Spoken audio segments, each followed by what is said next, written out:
الحمد لله الذي رفع السماوات بقدرته ودحى الأرض بمشيته وخلق الخلائق بإرادته واستوى على العرش كما يليق بجلاله وعظيم سلطانه. أما بعد، فأعوذ بالله من الشيطان الرجيم. بسم الله الرحمن الرحيم. وعباد الرحمن الذين يمشون على الأرض لونا وإذا خاطبهم الجاهلون قالوا سلاما والذين يبيتون لربهم سجدا وقياما والذين يقولون ربنا اصرف عنا عذاب جهنم إن عذابها كان غراما إنها ساءت مستقرا ومقاما والذين إذا أنفقوا لم يسرفوا ولم يقتروا وكان بين ذلك قواما. وقال النبي صلى الله تبارك وتعالى عليه وسلم: يا أبا سفيان جئتكم بكرامة الدنيا والآخرة.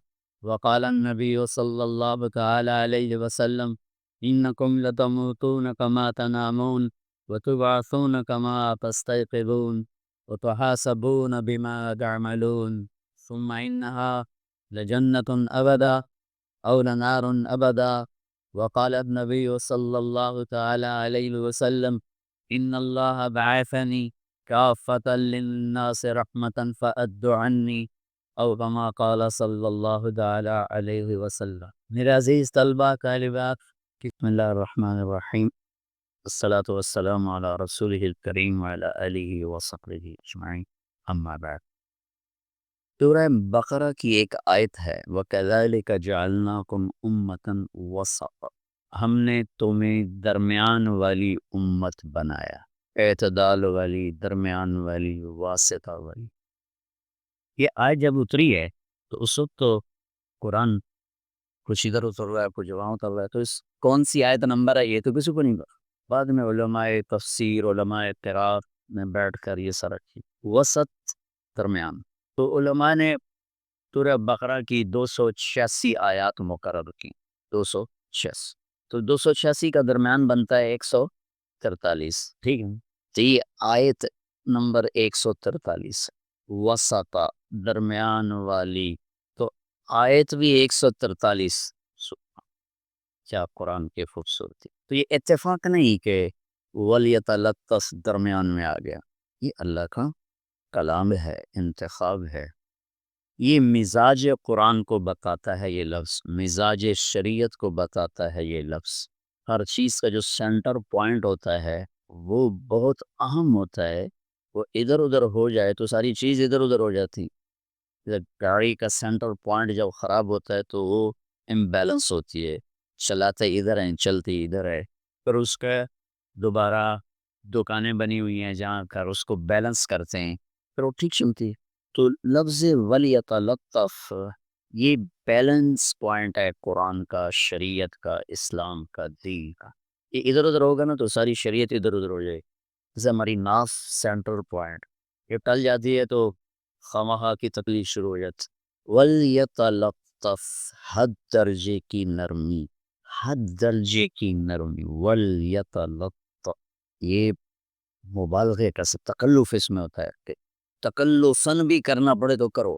ولیتلطف، اور حکم ہے یا نماز، روزہ، حج، زکوٰۃ، جہاد، تبلیغ، علم، ذکر، تہجد، حج، عمرہ، کتنی چیزیں آ سکتی، کوئی لفظ آ سکتا.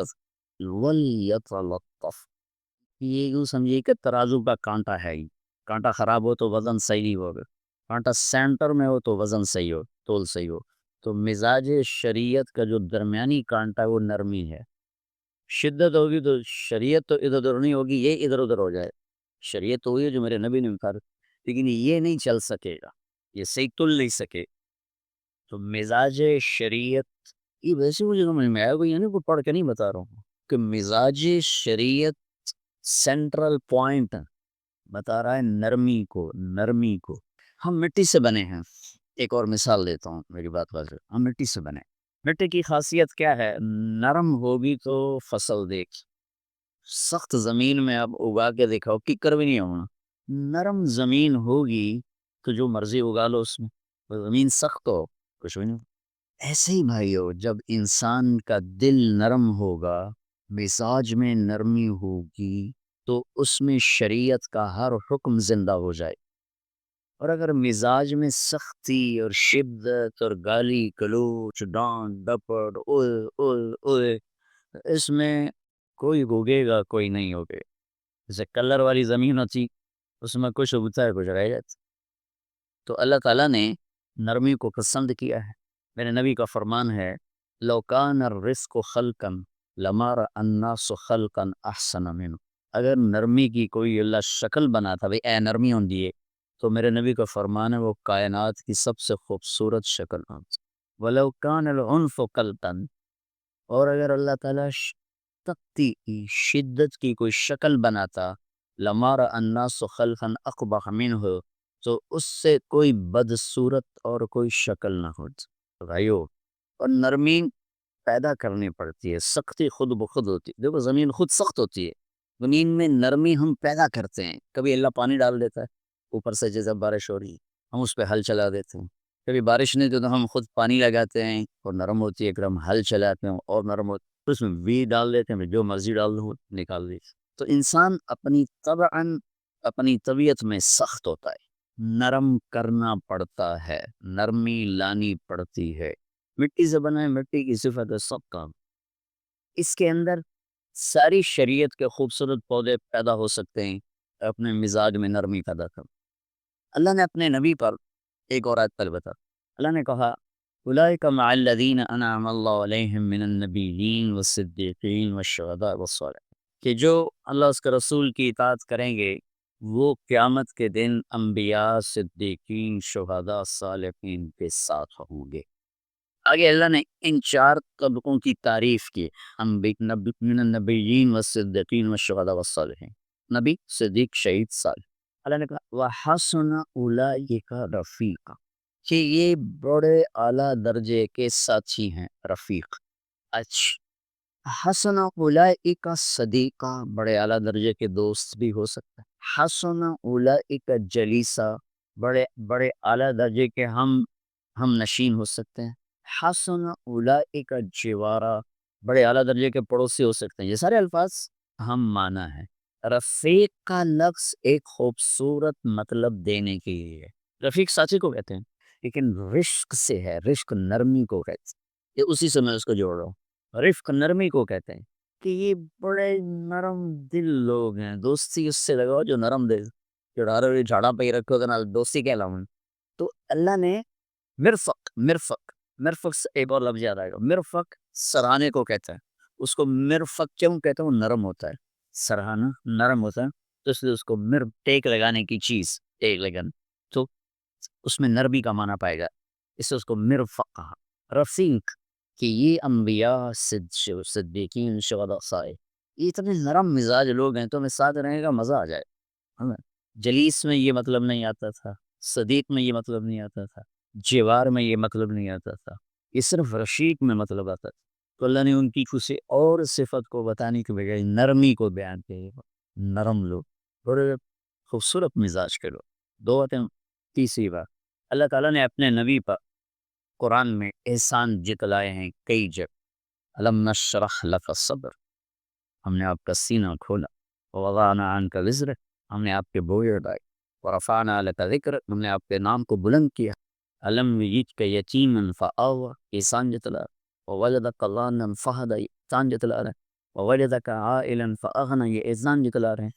هو الذی ایدک بنصرہ وبالمؤمنین، اللہ تعالیٰ احسان جتلا رہے ہیں۔ تھوڑا چند آیات میں نے آپ کو پڑھ کے سنے کہ اللہ نے اپنے نبی پر مختلف مقامات پر قرآن میں احسان اپنے بتائے۔ میں نے آپ کے ساتھ یہ کیا، میں نے آپ کے ساتھ یہ کیا، میں نے آپ جس احسان کو بہت بڑا کر کے بتایا، تو میں نے آپ پر یہ احسان کیا۔ جس احسان کو آپ، یعنی ہمارے نبی پر اللہ پاک کی سب سے زیادہ محبت بھی ہے، احسان بھی ہیں۔ اگر میں یہ کو سب سے بڑا احسان جو میرے نبی پر میرے اللہ کا ہے کہ آپ کو اپنا حبیب بنایا اور رسول بنایا اور آخری بنایا ہے، اس کے یہ تعبیر بکانا فضل اللہ علیہ کبیرہ، ان جگہ کی مجھے یاد آئی ہے، اور بھی کئی جگہ ہوں کہ آپ کے رب کا آپ پہ بہت بڑا فضل ہوگا کہ آپ کو نبوت عطا فرمائے۔ دیکھیے جس احسان کو یوں بڑا کر کے بتلایا کہ میرے محبوب، میں نے آپ پر ایک بہت بڑا احسان کیا۔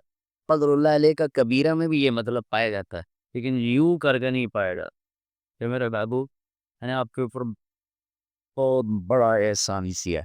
یہ میں بہت کو زور دے رہا ہوں نا ایک لفظ کا ترجمہ کرنے کے. میں نے آپ پر بڑا احسان سبھی ماں رحمت من اللہ. یہ ماں کا ترجمہ کر رہا ہوں. میں نے آپ کے اوپر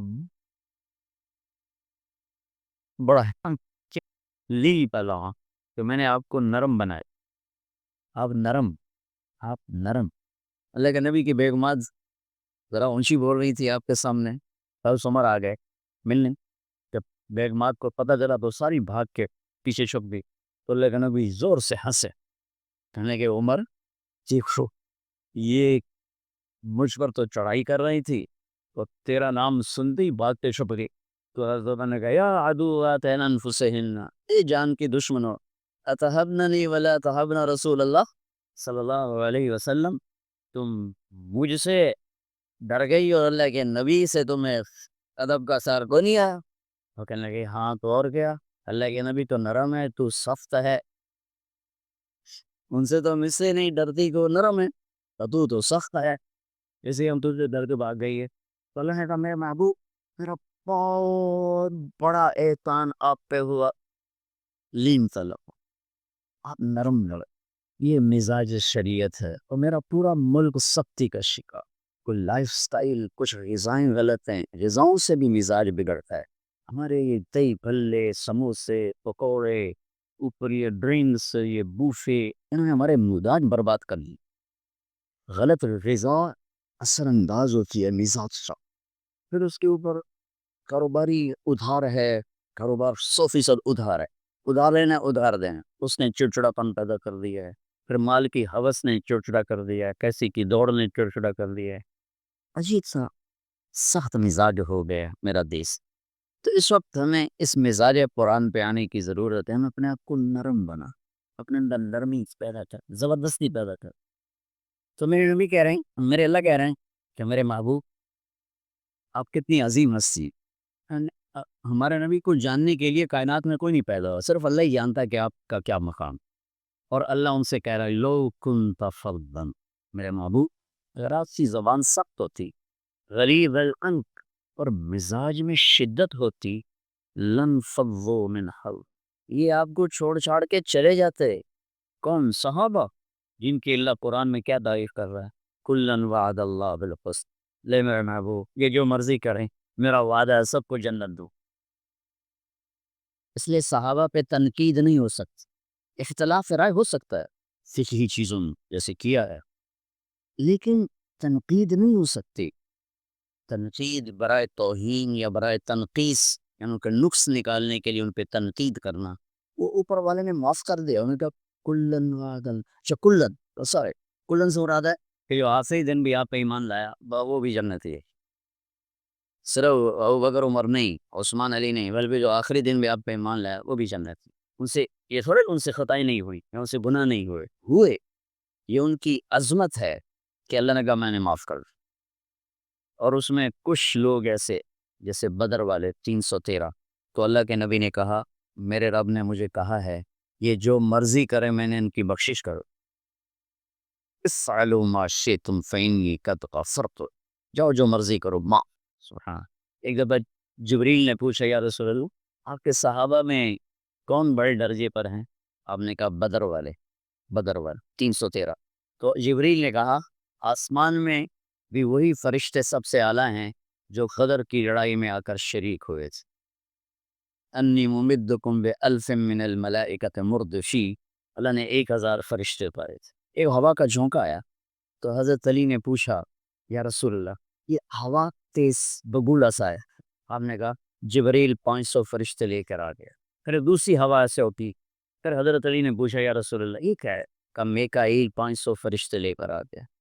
یہ فرشتے اوپر سب سے اعلیٰ ہیں اور نیچے 1,24,000 تو تھے حج میں. صحابہ تو 3 لاکھ سے بھی اوپر ہیں وہ تو حج میں آئے سوالات.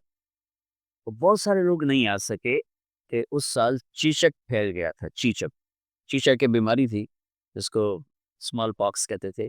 وہ مہلک ہوتی تھی لوگ مر جاتے تھے اس میں. اس کی وجہ سے اوپر بڑا مجمع حصہ رہ گیا، لیکن وہ کتنی بڑی رحمت بنی آنے والی امت کی۔ اب جو رہ گئے تھے ان کو دکھ کہ اسی رہ گئے، اسی رہ گئے، اسی رہ گئے۔ تو میرے نبی نے فرمایا حجۃ فی عمرۃ فی رمضان تعدل حجۃ معی۔ چلو میں تمہیں ایک راستہ دیکھا ہوں، جو رمضان میں عمرہ کرے گا ایسا ہی جیسے میرے ساتھ حج کرنا، یہ اس کی وجہ سے دولت میں، اگر اس سال چیچک نہ ہوتا تو یہ دولت نہ ملتی۔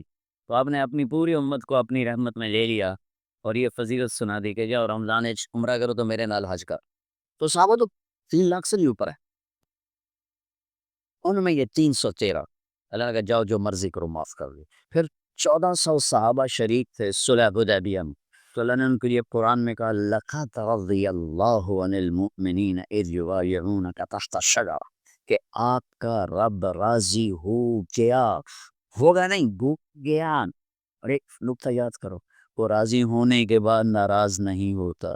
دیانتداری اور پاک دامنی آ جائے تو دنیا کی ساری طاغوتی طاقتیں اس قوم کو نہ ہلا سکتی ہیں، نہ ان کو مٹا سکتی ہیں، نہ ان پہ زوال آ سکتا ہے۔ میرے اللہ کے محکم قانون ہیں اس کائنات میں اللہ کا ایک عالمی قانون ہے، جہاں سچ ہوگا، جہاں دیانتداری اور پاک دامنی ہوگی اور جہاں انصاف ہوگا، وہ اللہ کے ماننے والے ہیں تو بھی عزت پائیں گے، اور اللہ کا انکار کرتے ہیں، پتھروں کی پوجا کرتے ہیں تو بھی موت تک وہ عزت پائیں گے۔ موت کے بعد کا فیصلہ ایمان پر ہوتا ہے، اور جس قوم میں جھوٹ ہوتا ہے، بددیانتی ہوتی ہے، فحاشی ہوتی ہے اور ظلم ہوتا ہے، اس قوم کو دنیا کی کوئی طاقت ذلت سے نہیں بچا سکتی۔ اللہ کا محکم قانون ہے، انہوں نے ڈوبنا ہے، اس سفینے کے مقدر میں کنارے لگنا نہیں ہے، بلکہ موجوں کی نظر ہونا ہے اور مچھلیوں کے پیٹ میں جانا ہے کہ میرے رب کا غیبی نظام اس کے خلاف حرکت کرتا ہے۔ یہ کائنات نہ خود بنی ہے، نہ خود چل رہی ہے، نہ خود مٹے گی۔ ایک انسانی طبقہ پہلے بھی تھا، آج بھی ہے، آئندہ بھی رہے گا، جو یہ اپنی چھوٹی سی عقل سے کہتا رہے گا ہیہات لما توعدون ان ہی الا حیاتنا الدنیا نموت ونحیا وما نحن بمبعوثین۔ کچھ نہیں، موت کے بعد کچھ نہیں، ایویں ہی مولوی ڈرائی جان دن، موج کرو، مزے کرو، انجوائے کرو۔ یہ ایک طبقہ ہے، تھا، رہے گا، جب تک شیطان ہے یہ بھی رہی ہے۔ لیکن 1,24,000 نبیوں کی خبر، پھر نبیوں کے سردار کی خبر، جو سارے عالم کے سب سے بڑے انسان، سب سے بڑی ہستی، سب سے بڑے رسول، سب سے بڑے پیغمبر، سب سے زیادہ اللہ کے پیارے، سب سے عالی صفات، سب سے عالی نسب، سب سے عالی خاندان، کائنات میں سب سے زیادہ حسین، سب سے زیادہ خوبصورت، سب سے زیادہ کامل شریعت کو لانے والے، دین کو لانے والے، زندگی کا طریقہ بتانے سمجھانے والے۔ انسان سیکھتا ہے 5 سینسر سے، 5 حواس، یہ سارے کمزور ہیں۔ میں آپ کو دیکھتا ہوں، پیچھے نہیں دیکھتا، ادھر طارق بھائی کو دیکھتا ہوں اور رؤف بھائی کو نہیں دیکھتا، ان کو دیکھتا ہوں، ان کو نہیں دیکھتا ہوں، اوپر دیکھتا ہوں، نیچے نہیں دیکھتا ہوں۔ آپ میری سن رہے ہو، یہاں 3 بولیں، آپ نہیں سن سکتے ہو۔ انسان کے حواس جن سے علم آتا ہے وہ کمزور ہیں۔ میرے نبی کو میرے اللہ نے وہ آنکھ دی تھی جو میرے تیرے جیسی نہیں تھی۔ میرے نبی نے فرمایا جیسے میں آگے دیکھتا ہوں ایسے ہی پیچھے بھی دیکھ۔ اور یہ تو بڑی چھوٹی گل ہے، بڑی معمولی کی گل ہے۔ میرے نبی نماز پڑھا رہے تھے، کھڑے کھڑے آگے چلنا شروع کر دیا اور مسجد کی دیوار کے ساتھ جا کے لگ گئے۔ محراب نہیں ہوتا تھا میرے نبی کے دور میں، 2 چیزیں عمر بن عبدالعزیز رحمۃ اللہ علیہ نے بنوائیں، مسجد کا مینار اور محراب۔ تو آپ چلتے چلتے چلتے دیوار کے ساتھ نماز ہو رہی ہے، پہلی صف والے دیکھ رہے ہیں، پچھلے کو پتہ کوئی نہیں لگا، اگلے حیران چکر کی۔ تھوڑی دیر کے بعد آپ نے پیچھے ہٹنا شروع کیا اور پھر مصلی کے کنارے پر آ کر نماز مکمل فرمائی۔ صحابہ نے پوچھا یا رسول اللہ، پہلے نہیں دیکھا، یہ آج آپ نے کیا کیا؟ فرمایا میں جب نماز پڑھ رہا تھا تو ایک دم میرے اللہ نے مجھے جنت کھول کے دکھا دی۔ زمین پر پاؤں ہیں اور جنت 7ویں آسمان سے شروع ہوتی ہے اور اللہ کے عرش تک جاتی ہے۔ وہ کیا ہستی ہے جس کی نظر 7 سمندر نہیں، 7 آسمان کو چیر کے جنت کو دیکھ رہی ہے؟ اور آپ نے فرمایا مجھے انگوروں کے گچھے لٹکے ہوئے جنت کی دیواروں کے باہر نظر آئے تو میں ان کے شوق میں آگے بڑھ گیا۔ پھر اس کے بعد ایک دم اللہ نے مجھے جہنم دکھائی، وہ بھی اوپر کہیں ہے، کہیں چھپی ہوئی ہے، اللہ ہی جانے، ہے اوپر ہی۔ تو اس کو دیکھ کے میں خوفزدہ ہو گیا، اس کی آگ، اس کے شرارے، تو میں پیچھے ہٹنا شروع ہو گیا، پیچھے ہٹنا شروع ہو گیا۔ میرے عزیزو، جہنم کی آگ، میں اس کو زیادہ نہیں بتاؤں گا، آ گئی تو ایک بات سن لو، اس کی دیوار میں ایک سوئی کے ناکے کے برابر سوراخ کر دیا جائے تو پوری کائنات جل کے بھسم ہو جائے گی، راکھ ہو جائے گی، راکھ ہو جائے گی۔ ایک قطرہ اس کے پانی کا زمین پر ٹپکا دیا جائے، ساری زمین نیچے تک 24,000 کلومیٹر کا گیم کڑوی زہر ہو جائے گی۔ ایک سانپ پھونک مار دے زمین پر تو 7 بر اعظم کے جنگل جل کے راکھ ہو جائیں گے۔ وہ ایک ایسی خوفناک بلا ہے، انہا لظی نزاعۃ للشوا تدعو من ادبر وتولى وجمع فاوعى ایحسب الانسان ان يترك سدى الم يكن نطفة من مني يمنى ثم كان علقة فخلق فسوى فجعل منه الزوجين الذكر والانثى اليس ذلك بقادر على ان يحيي الموتى۔ کیا سمجھتے ہو کہ راتوں کو ناچنے والا، شراب پینے والا، اب منہ کالا کرنے والا، اور رات کو میرے سامنے آنسو بہانے والا، مسلح پہ تڑپنے والا، میری آنکھ ان کو نہیں دیکھ رہی؟ کیا یہ میری نظروں سے اوجھل ہیں؟ کیا میں ان سے غافل ہوں؟ کیا مجھے نظر نہیں آ رہا؟ رات کا اندھیرا اس سے چھپاتا کچھ نہیں، دن کا اجالا اس پہ نمایاں کچھ نہیں کرتا ہے۔ دن بھی رات برابر ہے، ماضی حال مستقبل برابر ہے۔ ما یکون من نجوا ثلاثۃ الا هو رابعهم، 3 کٹھے ہو چوتھا اللہ ہے، ولا خمسۃ الا هو سادسهم، 5 کٹھے ہو چھٹا اللہ ہے، ولا ادنی من ذلک ولا اکثر، 4 ہو جاؤ، 6 ہو جاؤ، 3 ہو جاؤ، 2 ہو جاؤ، 1 ہو جاؤ، اللہ ساتھ ہے۔ کدھر منہ کالا کرو گے؟ کدھر بھاگو گے؟ این المفر کلا لا بزر الى ربک یومئذ المستقر ینبأ الانسان یومئذ بما قدم واخر۔ وہ لاہور تھا جہاں بھاگ گئے تھے، وہ ملتان تھا، میں اپنے ضلع کا نام لیتا ہوں، جہاں بھاگ گئے تھے، جہاں چھپ گئے تھے۔ سامنے آ بدماش، آج تیرا سارا عمل تیرے سامنے آئے گا۔ آج فیصلہ ہوگا یزید اور حسین کا، جہاں حسین جیسے نیزوں پہ چڑھ گئے، آل رسول اہل البیت جیسے، جن کے خون کا ایک قطرہ 7 زمین آسمان سے زیادہ قیمتی ہو، وہ پانی کی طرح بہ گیا اور شمر خراتا رہا، اور ابن زیاد کے ڈھنڈے گڑ گئے اور یزید کا تخت بچھ گیا۔ کیا میرا رب سویا ہوا ہے، یا میرا رب غافل ہے، یا میرا رب کمزور ہے، یا میرے رب کو پتہ نہیں کیا ہو رہا ہے؟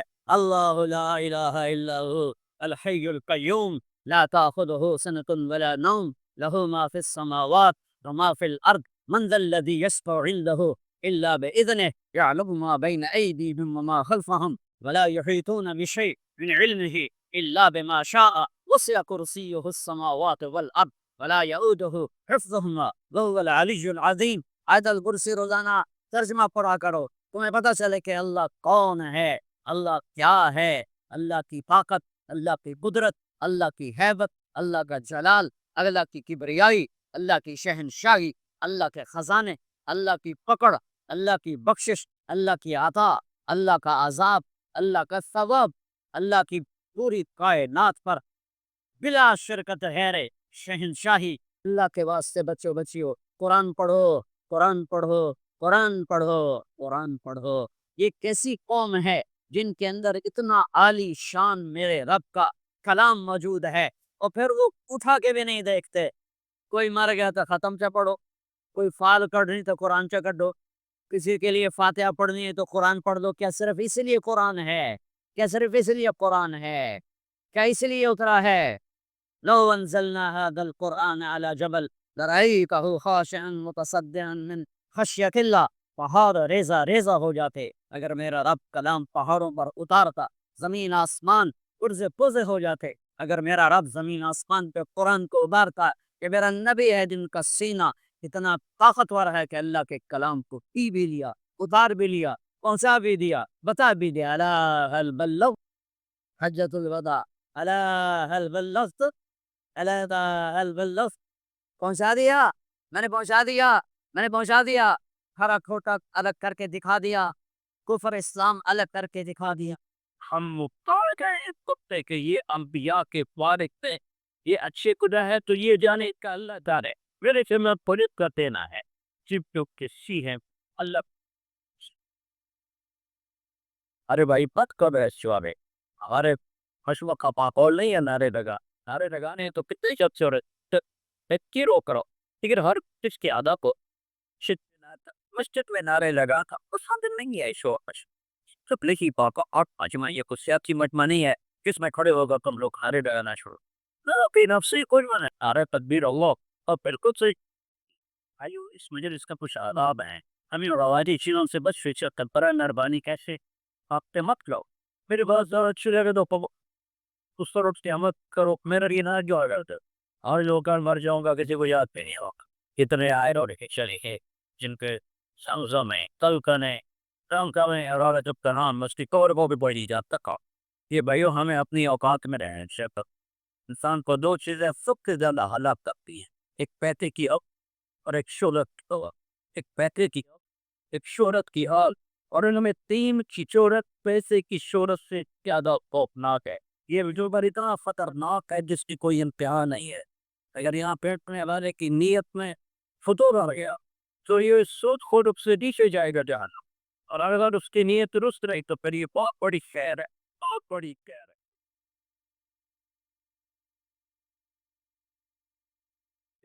إبراهيم نشأ أن يشاور كذلك للقطابة في دينه اور دنیا ہو إلا ما عطم ہوا کسی کو برباد کرنے کے لیے تیرے وہ دیکھ کی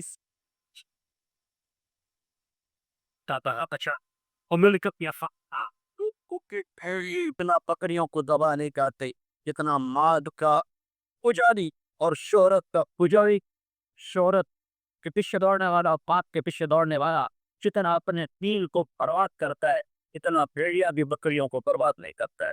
تو میں تو یہاں سولی پہ لٹکا ہوں تم کیا سمجھتے ہو یہاں بیٹھ کے میں پوچھ رہا ہوں حالے فرمایا کرتے کہ تم لوگ کیا سمجھتے ہو میں دعوت کہتا ہوں تو میں پوچھ ہوتا ہوں تھک کے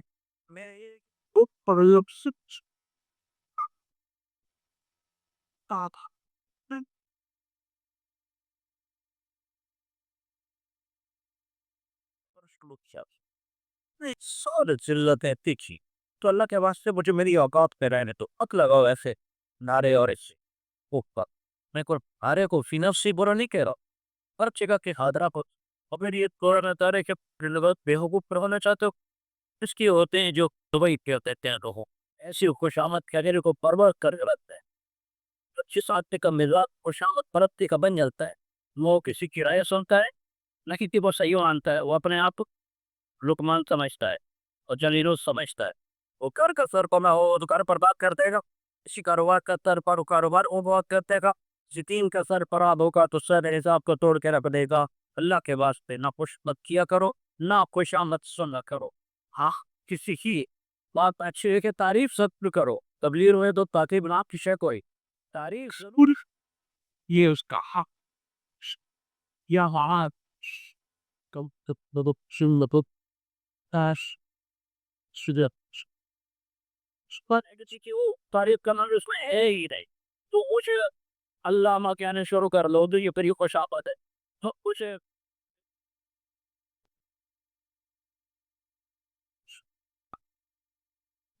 کوکی اس کو بعد دیکھیے یا باقی لوگ قدام ہوتا کا لوگ تاری حدیثوں میں آتا ہے تو اس سے یہ دیکھو پسوت ہو گیا ہے کہ وہ تعریف بھی نہیں کرتے خوش آمد کی وجہ سے اور جو خوش آمد میں وقت توئی دے گئے خوبی کو دیکھ کے شاباش دینا یہ اس کا اور کسی کی خوش آمد کرنا ہے اس کو تو رو بروا کرنا اے موت خوش آمد سے بچنا یہ تو کرتے چیز ہے فگین نہ بہت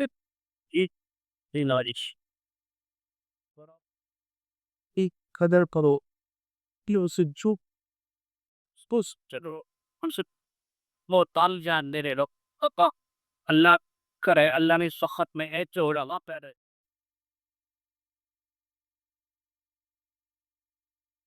پارات بدل نہ پارا تو ایک چیز بدلتی اور اس سمجھ کر علماء نے شتائیوں کے ساتھ چل کر ہوک اور پاکے برداشت کر 1489 خار ہو چکے جسم کی دیر زبر کو بھی